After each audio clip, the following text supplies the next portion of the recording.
All right, he's back.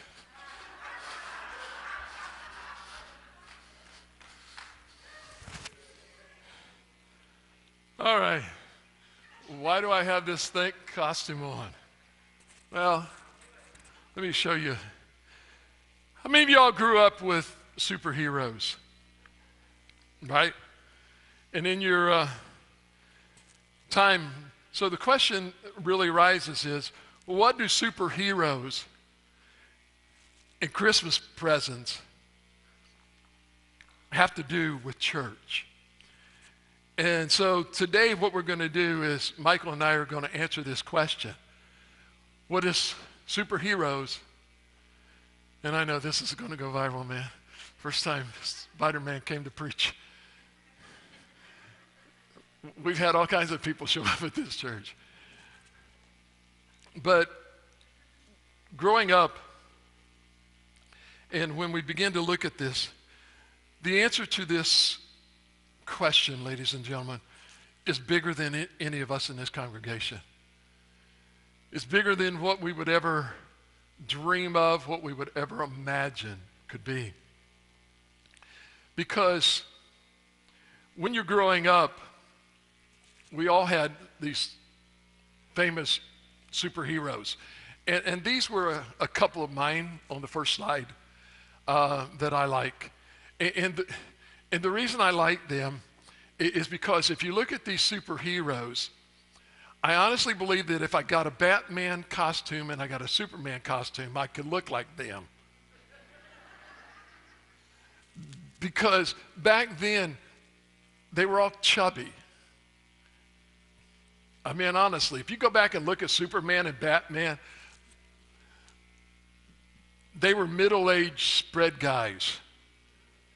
And you think of them as superheroes.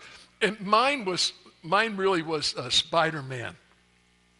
He was a normal guy. He wasn't one of these that came from another planet or anything else. He was just a normal guy who got bit by a spider. And I have to say this because I don't like spiders, and I've been bitten by spiders. I have a pot mark on my forehead from where a spider bite. But this guy, he was able to climb walls, jump around like crazy, just swinging from place to place. And that's kind of my attitude, But the reason that I got this one is this is the new Spider-Man. He has a six-pack.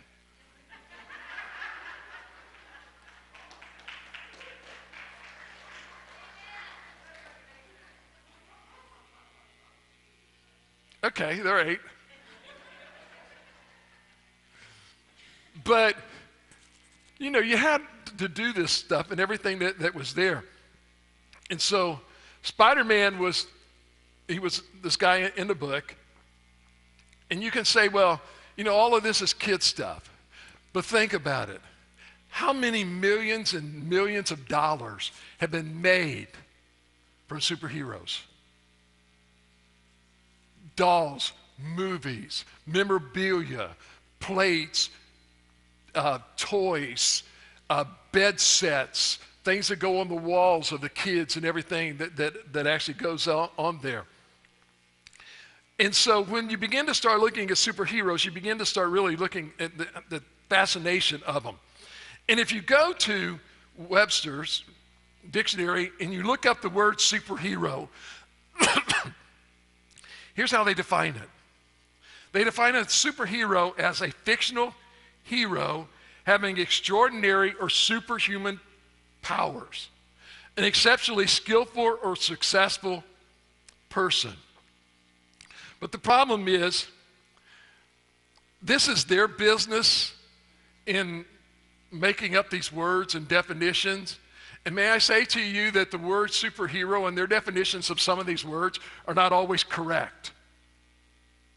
And yet we want to look at them and we want to define our lives and everything based upon what they define the word means.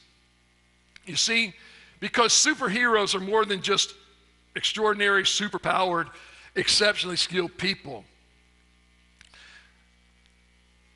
If you think about it, who was the superhero of Metropolis?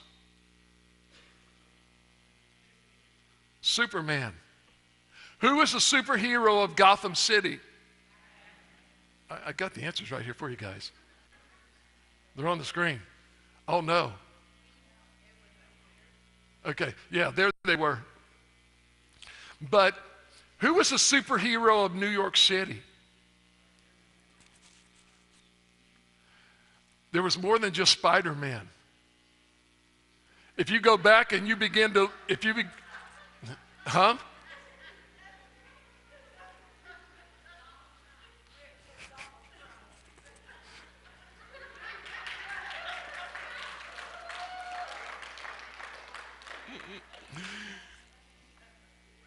It's amazing that someone could be defined as a superhero and a supervillain in the same text. Depending on which aisle you're sitting on, right? But one of the things is, in New York, they really had more than one. So, I don't care what the superheroes are and what power that they have, whether it's flying or fighting with webs, running, strength, or anything like that. Having superpowers is one thing, but it takes action to be a hero. Author Leon Boy said this: any Christian who is not a hero is a pig. And everybody looks at me like, what do you mean? Any Christian who is not a hero is a pig. Think about what is the definition of a superhero. One who has got supernatural powers. Think for it for a minute and you'll get it as we explain it to you. Okay? Because listen, if you are a follower of Jesus Christ, if you are a follower of God, ladies and gentlemen, you have supernatural powers. You have, even as a child, if you're saved at 5 or 6 or 7 years of age, you are a superhero because you have supernatural powers given to you by God. And so God has given us these supernatural powers. And so here's the deal. When you have these supernatural powers, Superman had his. Batman had his, but Batman had a sidekick, Robin. The Green Lantern had Kato, was his sidekick. But most of the original superheroes all acted on their own.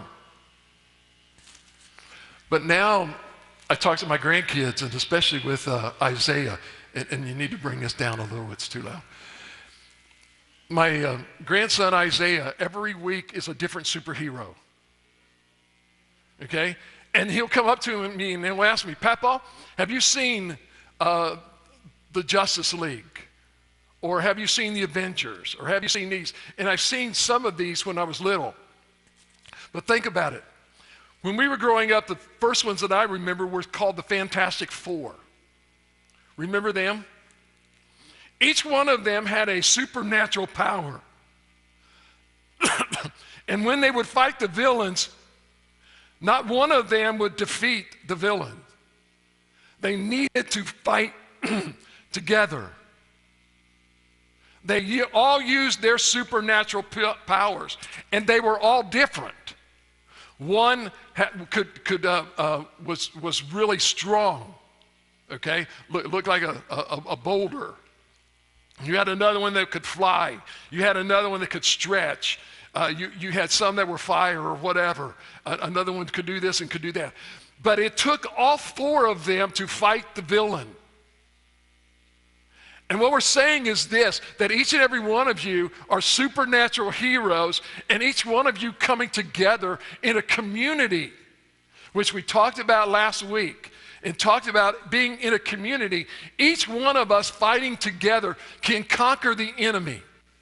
And we become the heroes working in our communities together. We can never, ever, each one of us separately defeat the enemy. But ladies and gentlemen, we can conquer the enemy when we all fight together with the supernatural powers that God has given us and coming together as a community. I tried to get a costume for Michael, but I couldn't get one real quick because he's a straight guy. But in 1 Corinthians chapter 12, verses 4 through 7, chapter 12 talks about diversity of gifts. And here's what he says. There are different gifts, but the same Spirit. There are different ministries, but the same Lord. There are different activities, but the same God is active in everyone and in everything. A manifestation of the Spirit is given to each person to produce what is beneficial. So what we need to understand is this, that what we want to do is zoom in on the last part of verse 6, where it says, and there are different activities, but look at this, but the same God is active in everyone and in everything. May I say this to you, that God empowers each and every one of his followers, ladies and gentlemen, with a separate gift. Your gift and my gift, we may think of the same gift of administration, but what happens is your gift of administration, my gift of administration, put the two together and we become an administrator. I can't do all of it by myself, but when I partner with someone else who has that gift, we join together and we work together in this community of serving. Because if only one person had the gift of administrator, or two people had the gift of administration, and only one person was doing the active work, then the job doesn't get done. It only gets half filled. I love picking on Linda because of Taco Bell.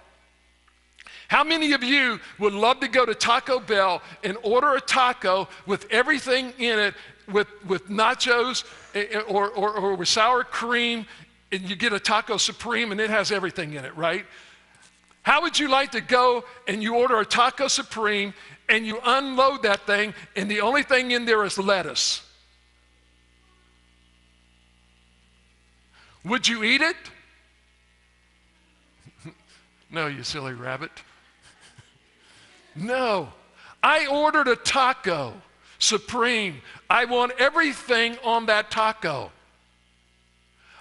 I need the shell to hold all of the ingredients, right? I need the meat, unless you're a vegetarian, okay? And then you can eat whatever you want to eat, the rest of it.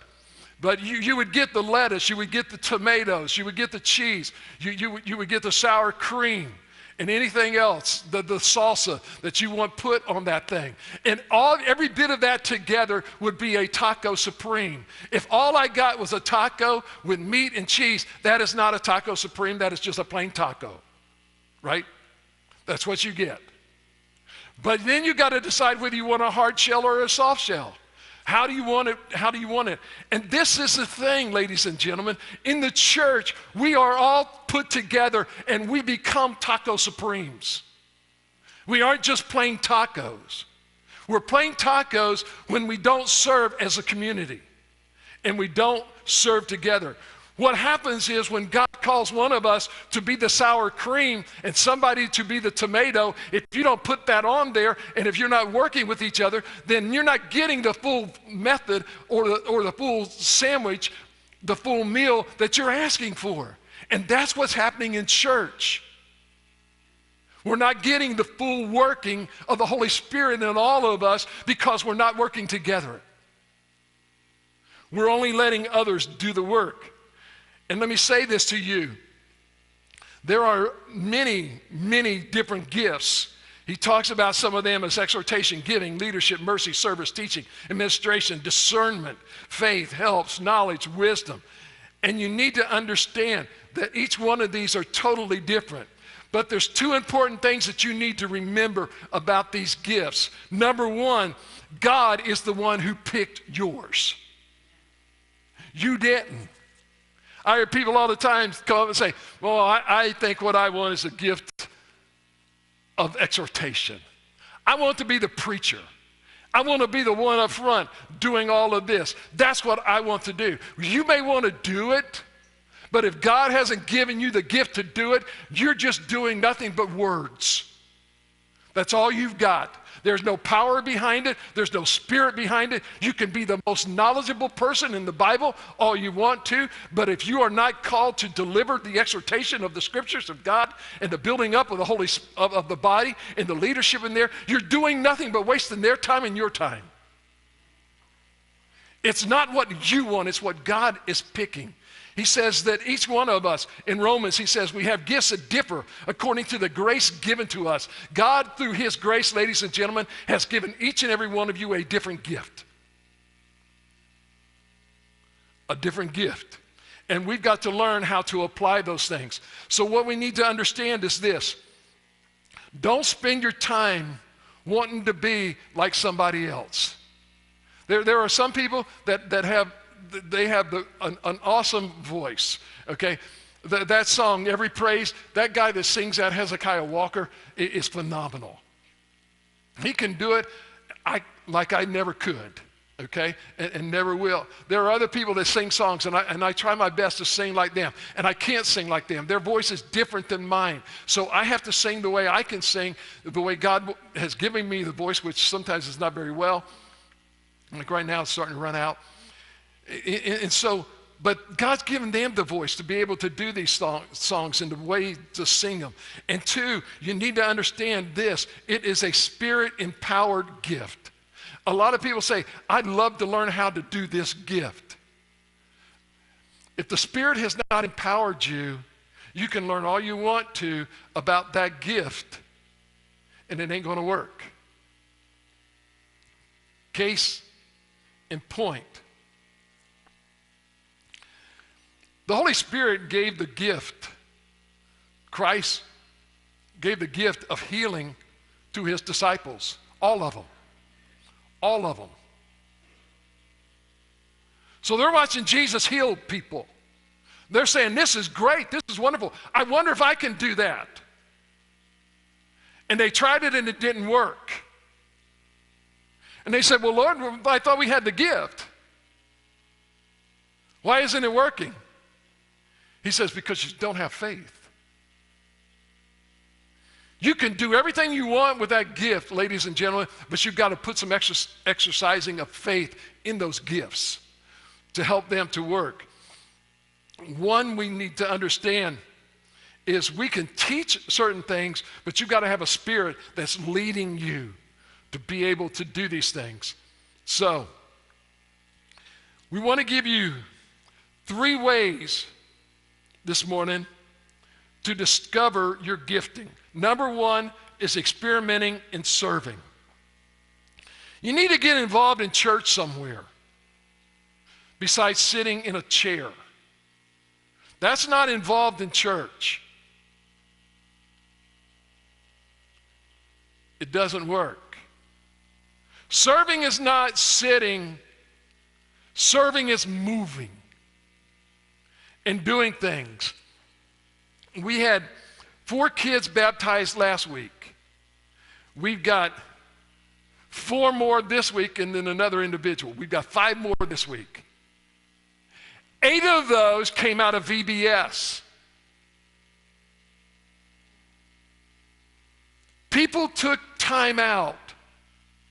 2 hours, more than 2 hours a night. We were here for about 3 to 4 hours, pouring our hearts into these kids. And guess what happened?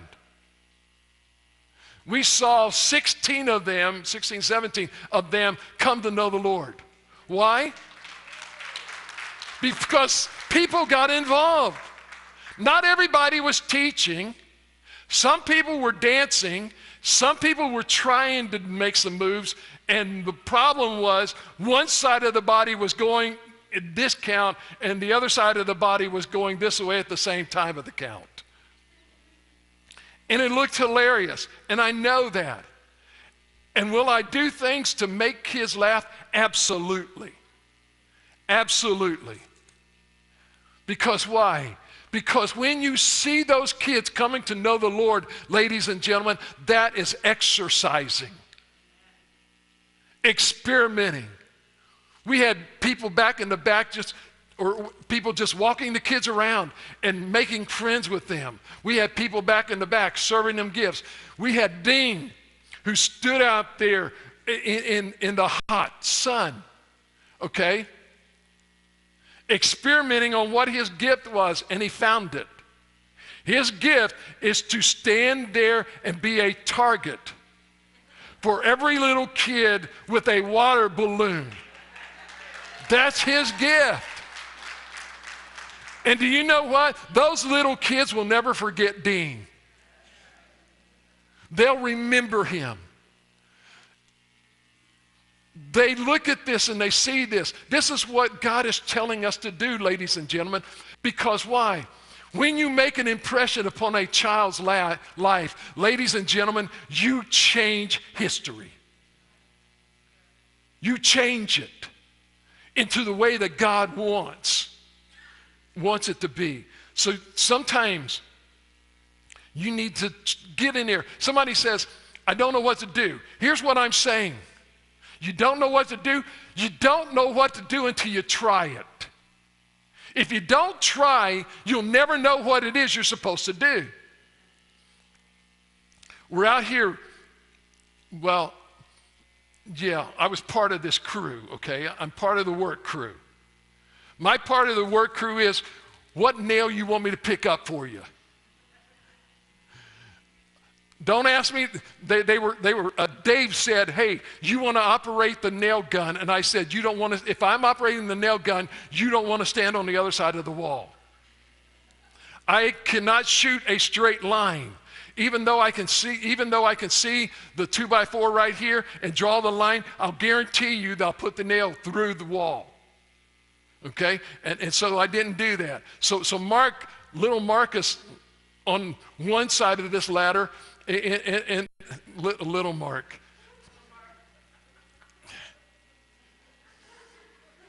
Little Mark with a big heart, okay? He's on one side of the ladder, and Dave is on the other side of this ladder with this big beam, right? And it's got to go up 9 feet in the air, right? I'm only 6 feet. And they want me to hold that thing up. Really? I can hold it here, but y'all got to get it, and we'll get it on top of the ladders, then you all are on your own. They know what they're doing. I can sit there and I can look and everything else, and I can help assist them. So that, as a matter of fact, number one, you do not want them climbing up and down the ladders, because the more they climb up and down the ladders, the sorer their legs get, they cramp up, and more time it takes to get that thing done, right? So, hey, I'll be the gopher. I'll stay on the ground. I'll give you the stuff, because it helps benefit me too, because it gets done quicker. It also helps benefit Sue, because she would like to see you at home a little bit more often sometimes. She doesn't really, but we'll make you feel good. But you need to understand something. Remember Mike Tyson? When he hit someone, it hurt. But Mike Tyson retired as a pro boxer. But let me ask you this question. Do you think when Mike Tyson hit somebody with his fist after he retired, it still hurt? Oh, yeah. I bet he could knock some people out after he bit off their ear, right? I think that's what he did, in the one fight. Or did somebody bite his ear off? Oh, he bit the ear off. Okay, cool. I got it straight. So you got to learn how to do this, okay? And then after you learn how to do this, then you got to ask others. Ask specific people that you spent time with that have watched you. I hear this gift. Do you think I have it? What am I going to do when Jesus sees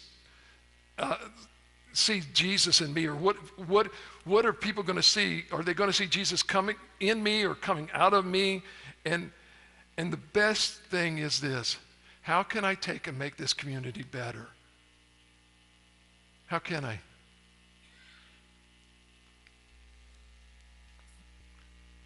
And so now, I'll let Michael finish this part. All right, so the third thing we need to know in finding our spiritual gift is we need to check our energy level. We need to figure out, is the gift that I have when I'm doing something, trying to figure it out, is it giving me energy or is it taking energy from me? For instance, when we do VBS, it exhausts everybody to do VBS, but you're spiritually energized, correct? It makes you feel good. That's when you know that you're working your gift correctly. It may make you physically tired, but in the essence of doing the gift, you feel much more rounded. You feel good about what you're doing. That's when you know that you have the right gift. Sometimes you may try a ministry out and you dread going to that ministry because it's not your gifting and it's just zapping you of your strength. You ever been a part of something like that? You dread going to it. You know it's a good thing, but you dread doing it. When you start to feel that way, it's probably not the right area for you to be in. Then that's when you try a different area.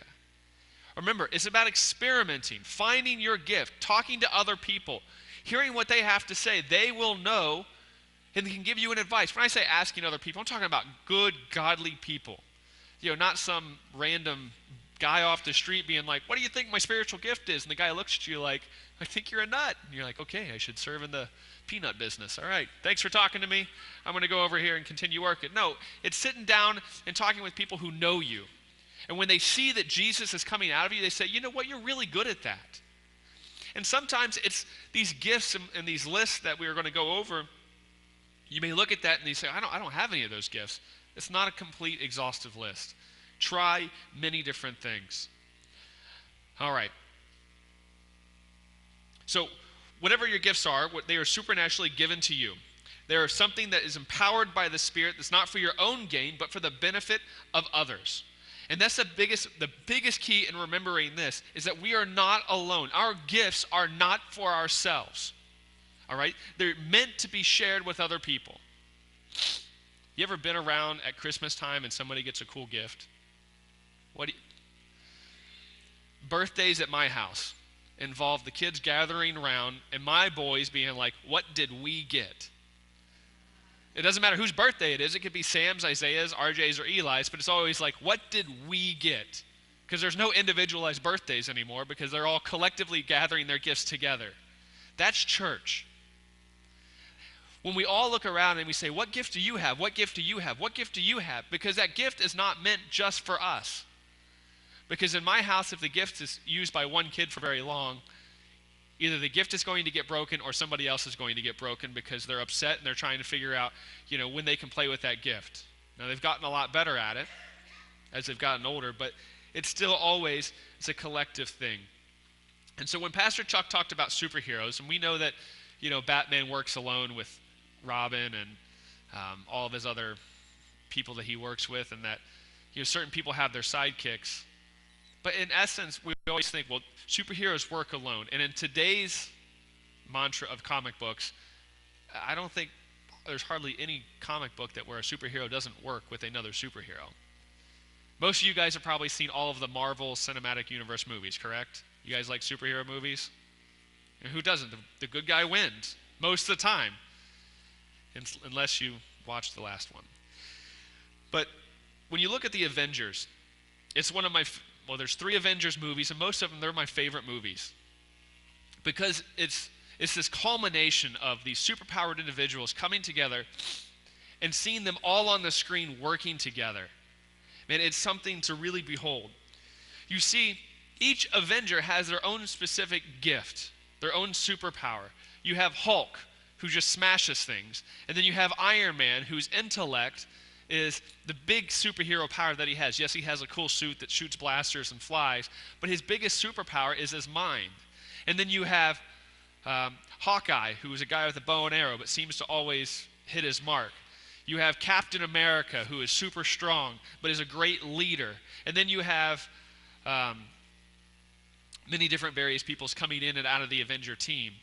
You have Ant-Man, who can get really small or get really big. And you have Hawkeye, and you have the Black Panther. And all of these people together make a superhero force that's hard to reckon with. But you see, if each one of them individually in their own movies, they're generally only fighting one small problem. But when a bigger problem arises, they call for their friends to help. And you see, that's the church. There is no lone wolf church members. You know, we're not Rambo trying to do covert ops and take out the devil and take out the people around us. It doesn't work like that. We would like to think that it does, but one person cannot run a church. One person cannot save the world.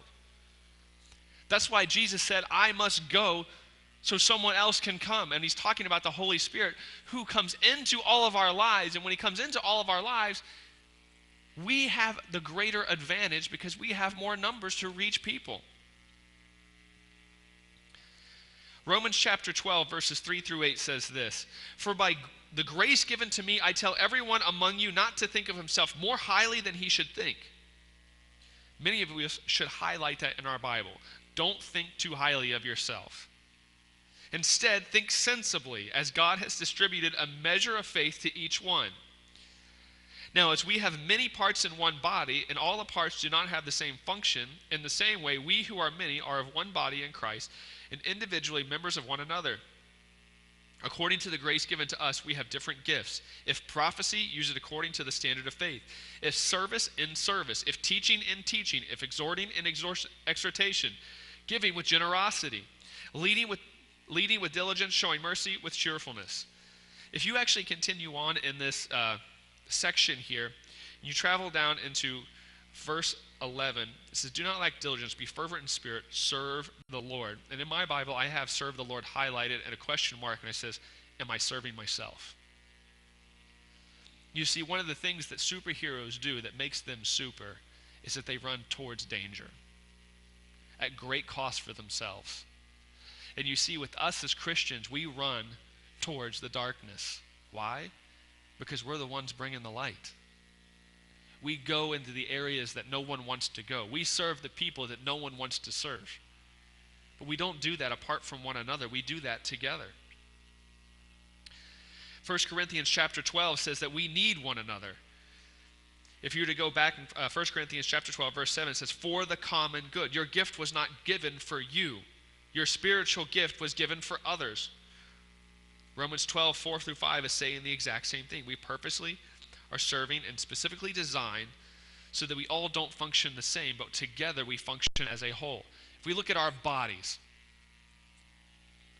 serve a unique purpose. Our heart is to pump blood. Our lungs are to breathe air. Our red blood cells to carry oxygen. Aren't you glad that your body works the way it does? Because without one part of your body, the body would fail. Yeah, we can make do without certain things, but the body doesn't function the way it's supposed to. You lose a kidney, you got another kidney. You lose your heart, you're dead. But if you don't have any lungs, you don't need a heart. Our body is so intricately designed to support itself, but it's one part working together as a whole. And you see, that's the church. The church doesn't function just because one person does their job well. If your heart pumps well, but you have no hands and feet, it's hard to get around. If you don't have a brain to think, the rest of the body is just there. Sometimes that's what Christianity is boiled down to, a bunch of people with hands and feet with no brains. They have no clue what's going on. We need people to come together, to work together. The DNA of the church is supernaturally infused to each and every one of you who have come to Christ. You each serve a part in this kingdom. You're integral to it. It's not just you can come here and then sit and feel good and then go, but the church is lacking. It's not operating at full capacity. You ever gone to work and people call off? What does it do to your day? It's awful. It's awful. I don't know anybody that goes to work and says, oh, 2 of my coworkers called off today, gonna be a good day. No, your first thought is, I hope I can get through the day without murdering somebody. And that, because that's the way it is. As a manager, it's one of my worst things when I wake up on Monday morning and I get text messages starting at 5:30 in the morning saying, I'm not coming into work today. And my first thought is, I'm not going to come in either. I'll show you. But I like on snow days, I've already warned my staff when it snows. They're like, oh, someone said, if it's too bad, I'm not coming in. I'm like, I'll come get you. And they're like, what do you mean? I'm like, I'm going to wake up early. I'm going to get in my car. I'm going to drive to your house. I'm going to knock on your door. You're going to get in the car. You're going to come do a full day's work, and then I'll take you home. And then they're like, well, I'll be there then. We need to come together. We need to work as one. It's both a lesson in humility and responsibility. Humility meaning that this gift isn't about us. This gift that you've been given is not just about you, but you have a responsibility in using it for God to help somebody else. The reason God equipped you with that gift in the first place is He had you in mind to serve a certain individual or individuals because they're going to need you. You see, God works through us. That's why He said, I'm going to send the helper. I'm going to send the Holy Spirit because I can serve more people by allowing you to do the work. Man, that's awesome, isn't it? You ever been a part of a project where you really didn't do the work, but you got the good grade too? Those were good times, weren't they? Basically, that's us in a church. We haven't done any of the work because God is doing the work through us. We've already gotten the good grade. We've already won the victory. We're just getting to come along for the ride, and God says, have fun and enjoy. Because there is joy in service. The truth of the matter is, God doesn't need any of us, but He chooses us. He's a God of election that says, I want to work with you.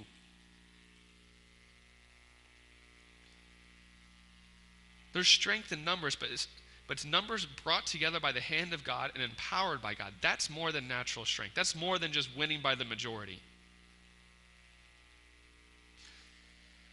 Right now, our society rules by majority. It rules by mob rule. And what it means is if a big enough mob gets a loud enough voice, people follow suit. All right? That's the whole issue with straws right now. In California, if you're caught with a straw, you could face jail time. That's just silly. You know, I see a little kid with a sippy straw, and you're going to knock it out of their mouth because you're going to kill a turtle. But when we have this idea that we need to come together for a greater purpose, strength in numbers for one cause, a good cause, the cause of God, we are empowered by that.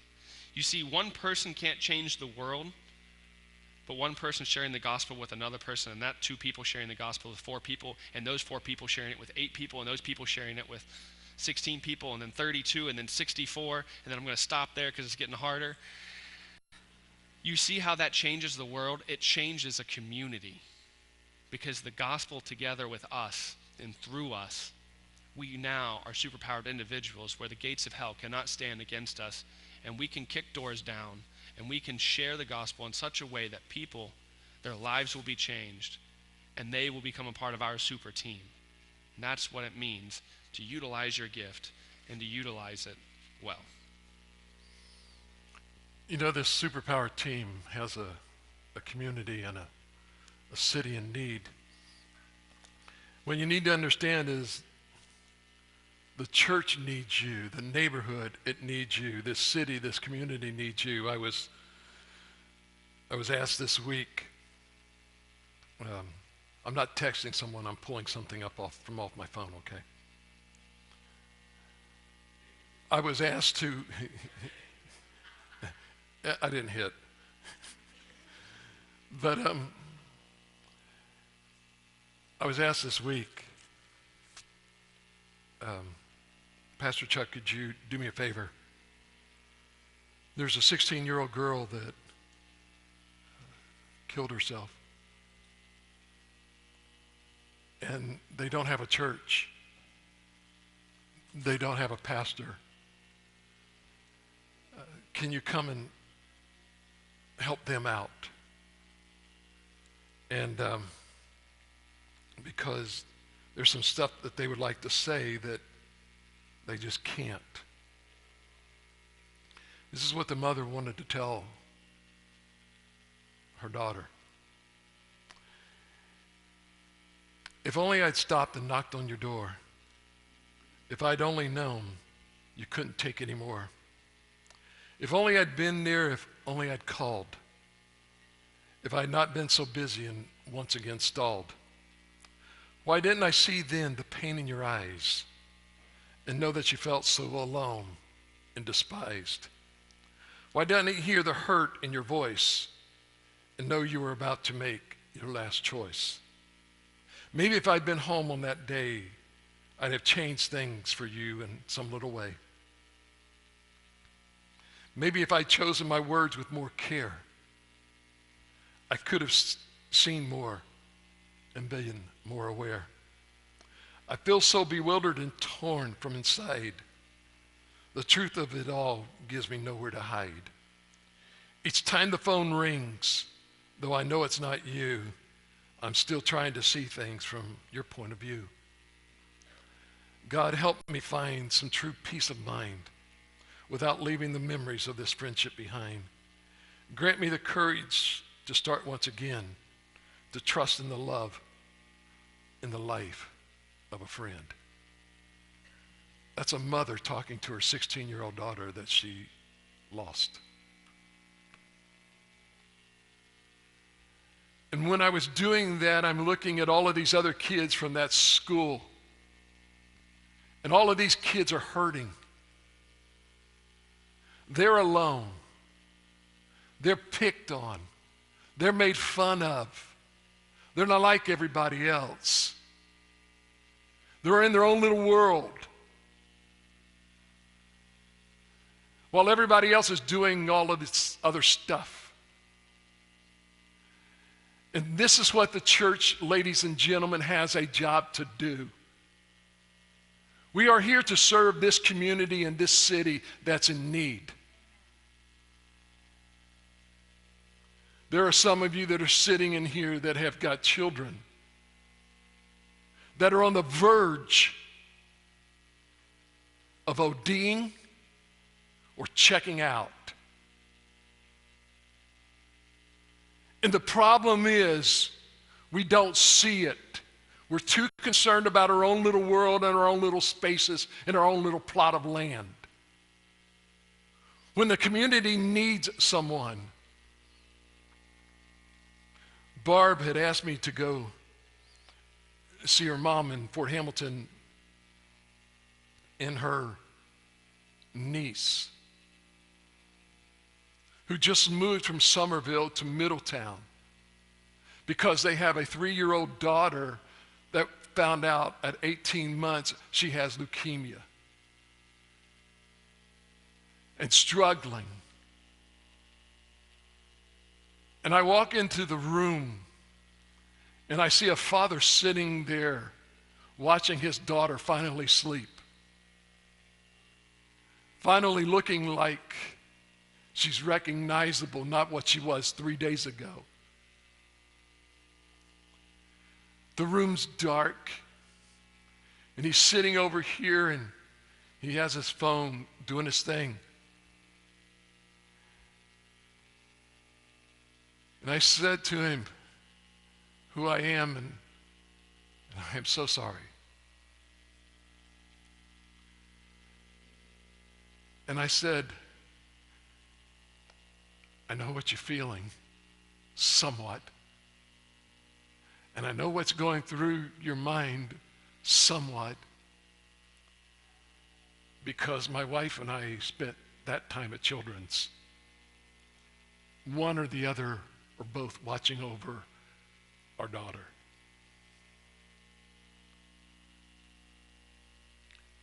And you realize why God puts you in certain places and certain times.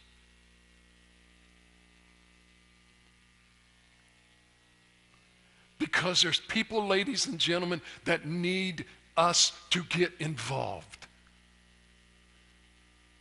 Addiction. There's plenty here that's been addicted. And I'm not talking about just drugs. It can be anything. I'm addicted to Coca-Cola. I know what that addiction's like. But it's nothing like being addicted to an opioid or painkillers or this or that.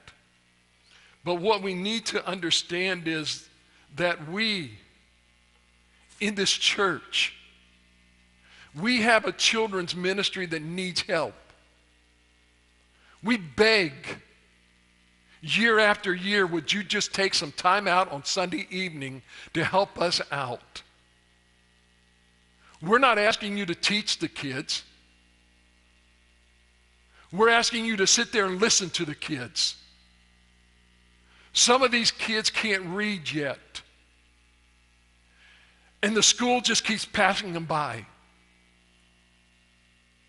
They're in the third grade, they can't even read or write their own name.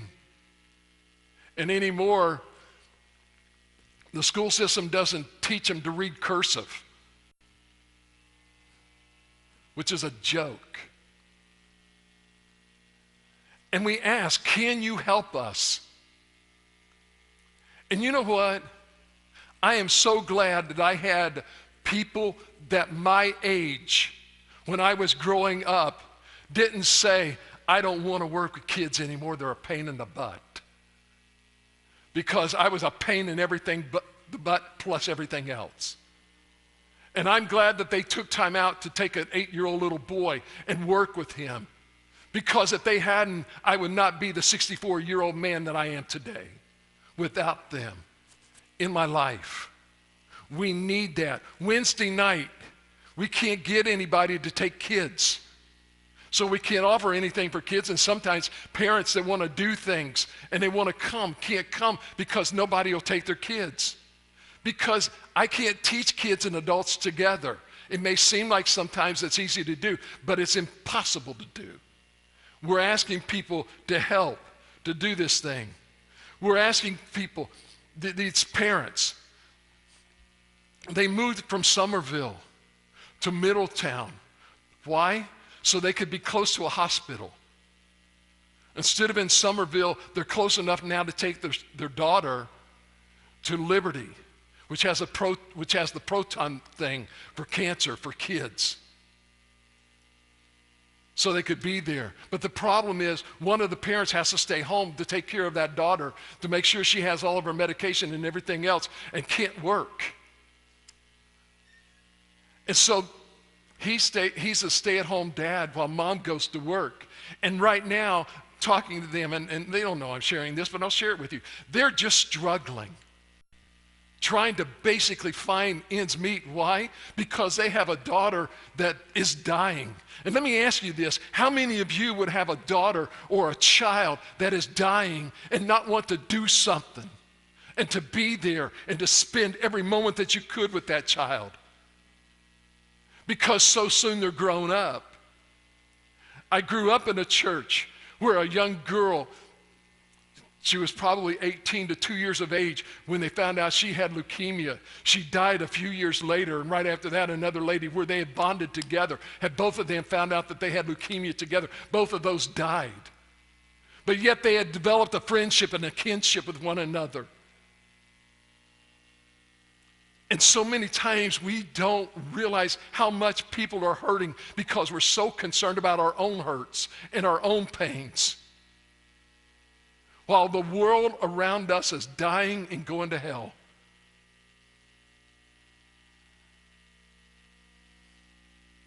How many times are they reaching out because they don't have anything? And I'm not saying you can save the world, but ladies and gentlemen, you can take time out to speak to them and just share with them. We talk about this church. Listen, we are not Stratford Heights. We are not Grace Baptist. We are not Solid Rock. We are Calvary Baptist Church, and God is sending us, ladies and gentlemen, a certain type of individuals to work with. Because you want to know why? Because he believes we have the capacity and the supernatural gifts that he has given us to teach and to help these people.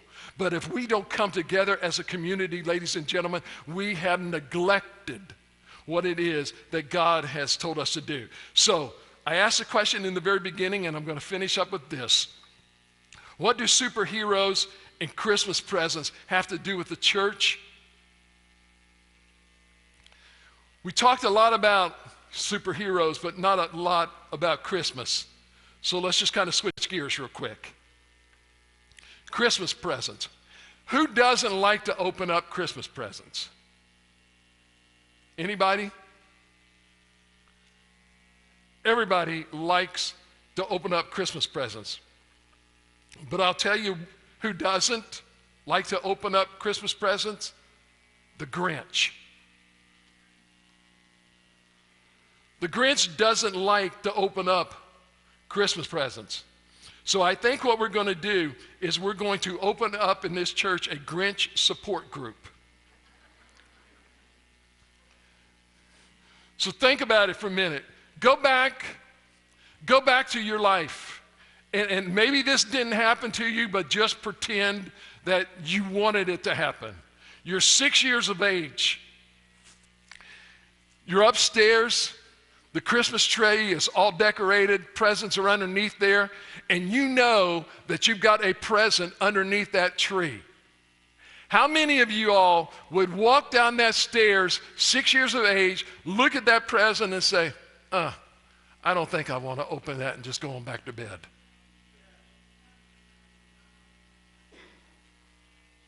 I don't think so. You see, there would be something super wrong with you if you didn't want to open up that present. So, what we need to do is start a support group in our church. It's called Helping People Who Ignore Their Christmas Presents to Open Them and Experience the Excitement of Childhood group. Because when you're given a gift, don't you open it up? Really? Don't you? How many of you all get a gift and you just look at it and sit it down? I wonder what that is. Nah, I don't care. You see, so what do superheroes and Christmas presents have to do with the church? If you're a follower of Jesus and you're not utilizing your spiritual gifts that God's given you for the betterment of the church and the betterment of the community, then you're taking that gift and using it as a Christmas present that was never opened. And it's going to stay there. You're walking away, ladies and gentlemen, to the gift that God has given you and shrugging your shoulders and just saying, ain't no big deal. I really don't care about that gift. You see, outside this morning, to the right, will be two people, my wife and Charlie. And I've got some things for you. One is, a wristband that says, I love my church, to about the first 50 people that want them.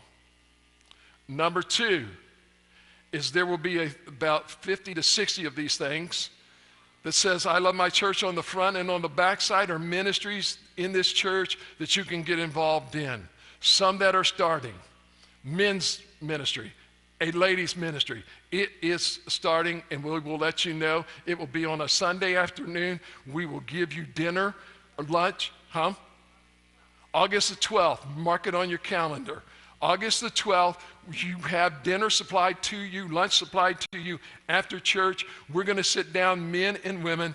We're going to meet together, and then we're going to disperse, and we're going to talk about how can we, as men and women in this church, meet the needs of this community and meet the needs of this church, collectively utilizing the gifts that God has given us.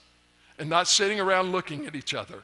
It is fun to go to the Reds game. I love it. It is fun to go to all of these other places and do these things and support. That's awesome, and fellowship is awesome. But ladies and gentlemen, we got to get down to doing more than just fellowshipping.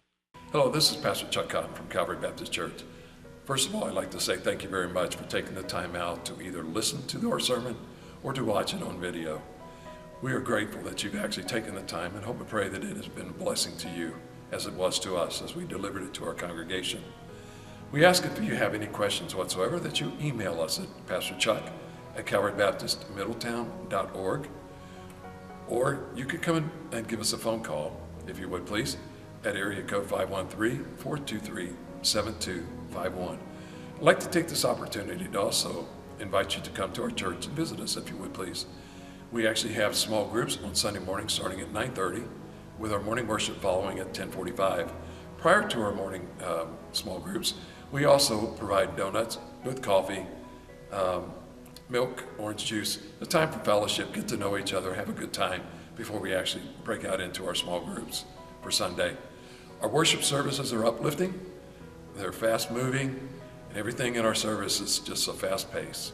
But we do take time every once in a while to slow down as we feel the Holy Spirit moving, and we never want to hinder it in any way. We also have on Sunday evening, during the school year, we have Awana, and Awana starts with the Puggles, actually from age 2 all the way up through high school. And during that period of time, we also have a worship service. Both of these start at 6 o'clock and end at 7:30. Our Wednesday night, we have a Bible study, which starts at 7. We generally finish about 8:15. We would love for you to come and visit with us. Don't have to dress up. Just come as you are, because to us, it doesn't matter.